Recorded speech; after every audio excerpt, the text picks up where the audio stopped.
Hello केम छो बधाईने जय सियाराम। तो अमारा नवा ब्लॉग में तमारुं बधाईनुं हार्दिक स्वागत है।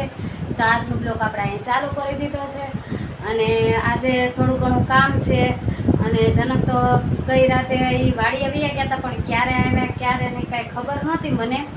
ए आवीने बाजका मेकी दीधा था अने आजे पाछुं हुं लाइट वही गई थी थोड़ीक तो जमवानुं बनाववानुं छे वहेलो हार कारण के हवारे एवो हरखो नास्तो करीने गया था तो कांई जाम्युं नहोતું એટલે મેં તો વહેલા હારા રસોઈ બનાવી નાખું અને એની પાસે થોડુંક આજે આપણે કામ કઢાવવાનું છે। એ રાત્રે ગયા હતા વાડીએ કેરીયું લેવા તો હવે કેરીયું લઈને આવ્યા પાછા એ હવાર નાસ્તો કરીને વયા ગયા મને કાંઈ કીધું નહોતું એટલે પછી મેં તો હવે કેરીનું કામ કરાવવું છે। બધાએ અમારા ઘરે ઘરે નાખી દીધા છે દાબા તો આપણે એની પાસે દાબો નખાવાનો છે એટલે મેં તો થોડુંક જમવાનું બનાવી નાખું વ્યવસ્થિત તો એ કોળ મારે ને તો મેં તો આપણે દાબો નાખી દે તો મેં તો આજે જમવામાં બનાવવાનું છે। તો ભૂમિ કે સેવ બનાવશે એ તો ભાઈ કે ભજીયા કરશે એટલે આપણે જમવાનું એ રીતે બનાવવાનું છે એટલે એને પપ્પાની મજા આવે અને આપણે દાબોય નખાઈ જાય એટલે બે કામે કામ ને રામે રામ થઈ જાય।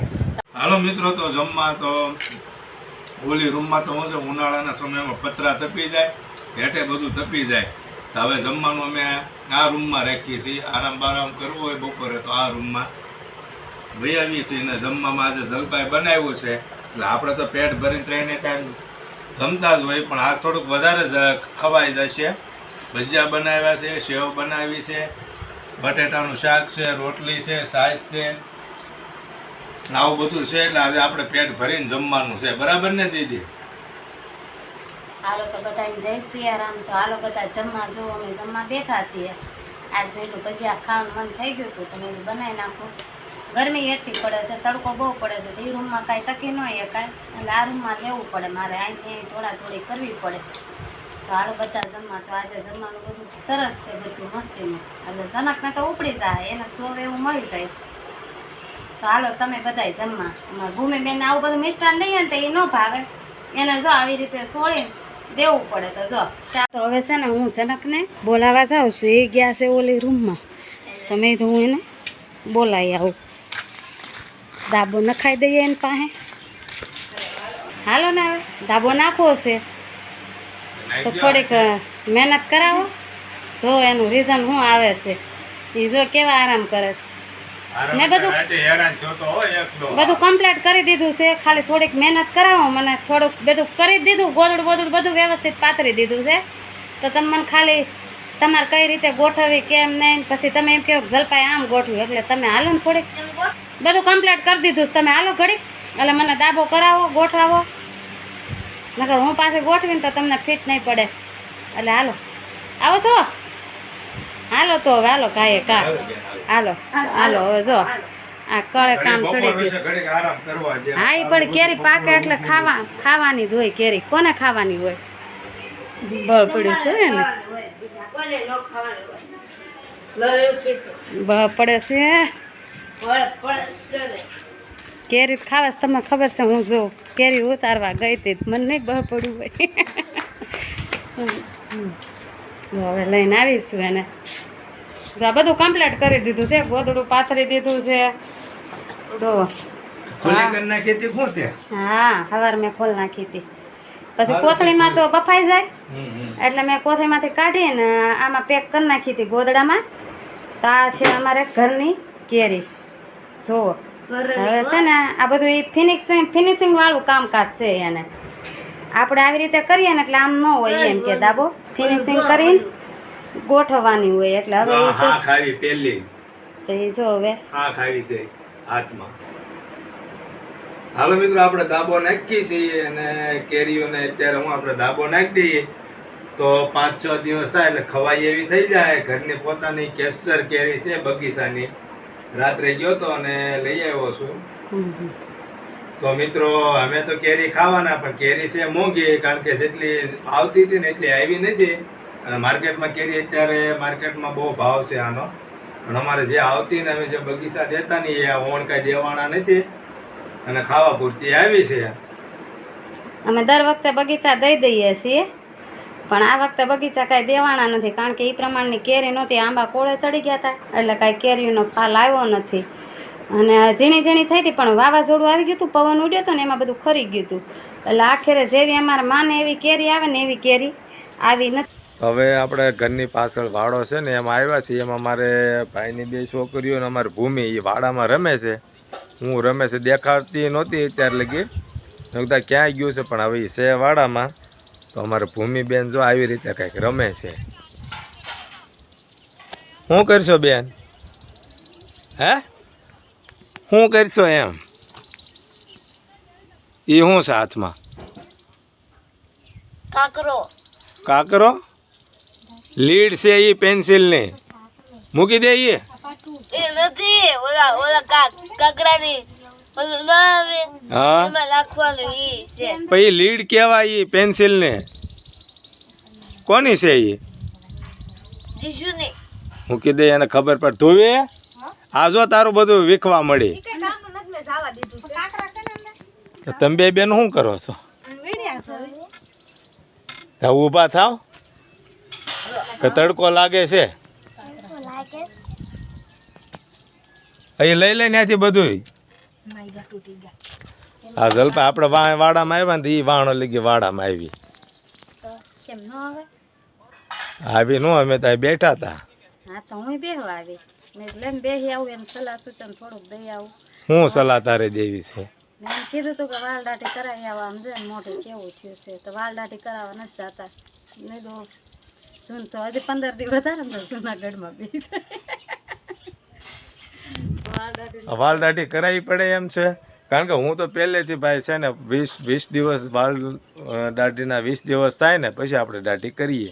ત્યાં પહેલાં આપણે કાંઈ દાઢી કરતા નથી. કોઈ બહાર આવવા જવાનું થયું હોય તો વળી કરી નાખીએ. નકર દાઢી વાળ હારે આપણે બહુ કાંઈ એવો મતલબ નહીં હોય, એમ રહેવા દઈએ આપણે. પણ હવે એ મંડાણી છે કે તમે કરી આવો ત્યાં વાળ દાઢી, પણ આપણે કાંઈ જવાનું થતું નથી.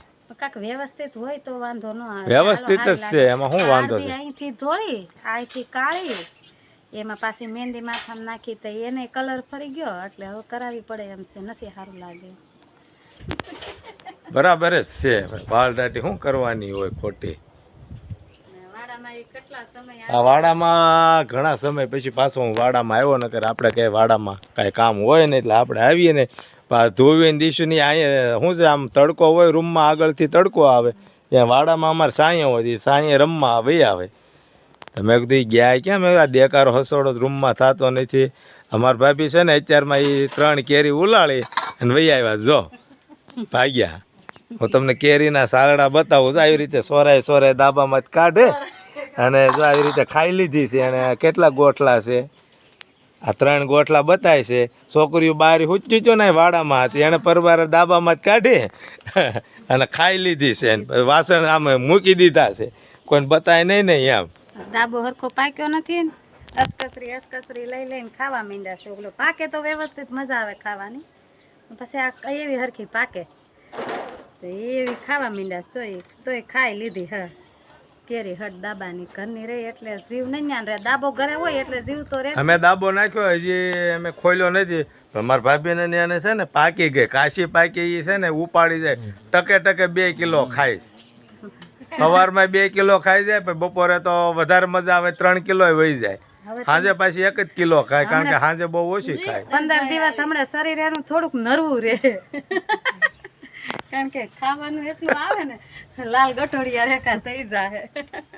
અહીંયા માંડ બગીચો ભર્યો તો નકર આપણે કઈ બગીચા તો બાપાને ઘરે જ કઈ હતા નહીં. આપણે આમને હતા નહીં. કેરીઓ તો કેરીઓ ખાઈશ છે. બે જો આમાં જો આમ જો વાતો કેવી કરે જો તો જો ભાઈ ગયા વાતો ન કરે તો તડીકા કરીએ. તો દિવસે ને દિવસે ગરમીનું પ્રમાણ પણ વધતું જાય અને બપોરે 10 વાગે તે 5-6 વાગ્યા લગી એટલો બધો તડકો હોય, તડકાનું બધું તપી ગયું હોય. તો અમારે શું છે, ઉગમણા બહારના મકાન છે એટલે તડકો, સૂર્યનો તડકો જે છે ને પ્રકાશ એ સીધો જ અંદર રૂમમાં આવે એટલે ઓસરી અને આખો રૂમ ગરમ જ થઈ જાય. પછી તો બેહી ન હકાય ને. અત્યારે જો અમારે સક્કી છે એ આવી ગઈ છે અને જો આવી રીતે રાખવા પડે. પછી શું છે, દોરી બાંધીએ ને આડા ગોદડા નાખી દઈએ એટલે શું છે, તડકો હું થોડુંક બેહાય ઉઠાય એવું થાય. નકર તો આ બધું ગરમ હોય અને ચોમાસું આવવાની તૈયારી હોય એટલે લીમડા બધા કોળે સડી જાય અને લીંબોળીઓ આવી જાય એટલે આપણે હવે લીંબોળી પાકી ગયું છે ને આપણે પહેલાં લીંબોળી નાના હતા તે લીંબોળી ખાતા એટલે બાવળના પવડા હોય પવડાય ખાતા તમને ખબર હોય તો અત્યારે હું તમને લીંબોળી બતાવું કારણ કે હવે અમારા આ બાજુ કે બાવળ તો રહ્યા નથી લીંબોળી કેવી પાકી છે હું તમને બતાવું બહાર અમારે શેરીમાં લીમડો છે ત્યાં હા શેરીની બહાર જઈએ આપણે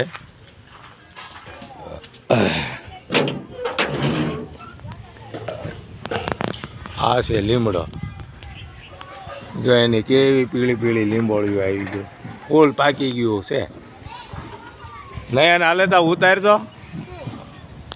મારી લીંબોળી ખાવી પડશે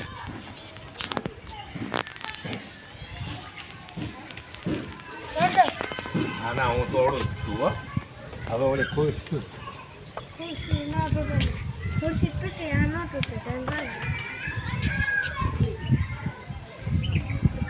હા જો આ લીંબોળિયું છે નાના હતા ને તે તો આવું બધું ખાતા કશું થાય લીંબોળી બહુ ગળી હોય ને અત્યારે જે આવી હોય ને તો બહુ સારી હોય તમે મિત્રો આ લીંબોળી કે બાવળના પવડા એવું ખાધેલું હોય મને જણાવજો કોમેન્ટ કરજો અને મિત્રો આ બ્લોગ આપણે અહીંયા પૂરો કરીએ છીએ બ્લોગ કેવો લાગ્યો તે લાઈક શેર ને સબસ્ક્રાઈબ કરી અને જણાવજો